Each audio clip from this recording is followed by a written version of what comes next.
So yun guys, galing ako sa bubon kasi naglinis nga ako ng ginawa namin bubon para may giban nga kami. Ngayon pauwi na tayo guys para kasi para makaigib na tayo mamaya para mag-ipon na ba yung bubon habang umaambon. Mamaya guys lumakas na naman so pauwi na tayo mga idol. Uy! Hoy! Hoy! May kumukuha guys ng aking tanim dito. Anong gagawin kaya nila dito? Hoy! Ano yan? Ha? Anong gagawin nyo dyan? Sa inyo yan? Ha? Sino nagsabing kunin nyo yan? Ako. Ha? Ako. Ay sino nga nagsabi? Ako nga na Ikaw? Oo. Ay bakit ikaw nagdesisyon yan? Ay siyempre tanim ko to eh. Tanim.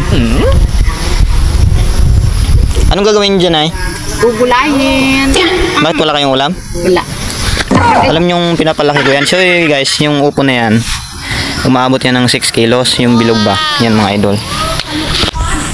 Thank you. This is big. Yan pa isa. Bali tatlo kasi yan mga idol. Yan pa isa. Thank you. Hindi nyo man lang sinabi sa akin na kukunin nyo yung upo na yan. Aba, nagpaalam ako sa'yo ah.